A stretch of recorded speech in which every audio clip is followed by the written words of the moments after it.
All right, we are here closing out our list this week. 5 items, 5 themes, common challenges for new managers and new leaders. If you missed parts 1 and 2, check out the links. They're right here in the post. You can catch up. But today we cover items 4 and 5. And item number 4 is what I'm going to label as ego.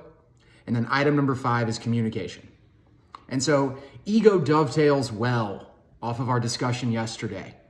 The my way or the highway command and control style of leadership, not something we want to deploy on a regular basis, not something we want to become our crutch. Because ultimately what that's going to do is that's going to demoralize your team and they're going to stop providing input. They're going to have what my middle school geography teacher called the baby bird syndrome. Just feed us the answers and we shall regurgitate them accordingly. That's not a good recipe for business. It's not a good recipe for life. So how can ego get in the way outside of the command and control context? Well, the other end of that, not putting in the work, delegating literally everything to your team and then just sitting back and hoping for the best.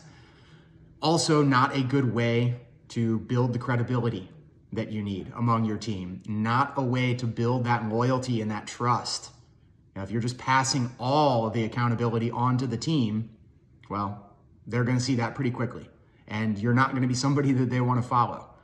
Similarly, trying to do it all alone. And if you're coming from team member to team manager, there may be some temptation to layer all of this together, which is, okay, now I'm finally in control. I get to put my imprimatur on everything.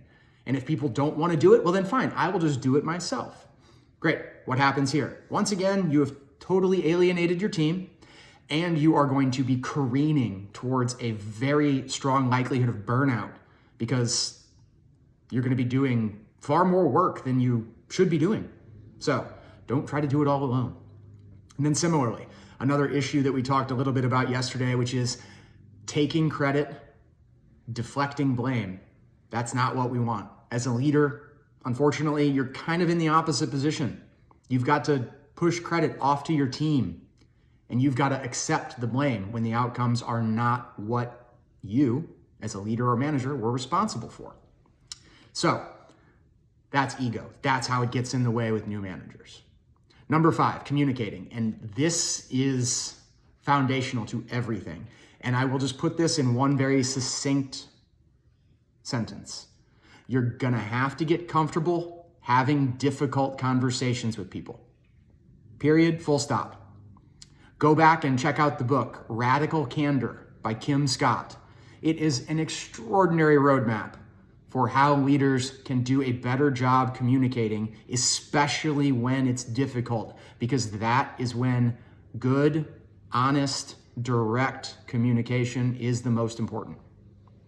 So if you can't have difficult conversations with people, you are not going to be able to establish trust and credibility. You are certainly not going to be taken seriously.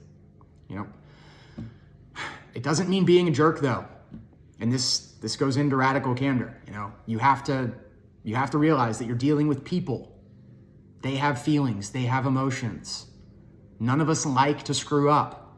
None of us like to get called out when we screw up, but it's the only way we get better.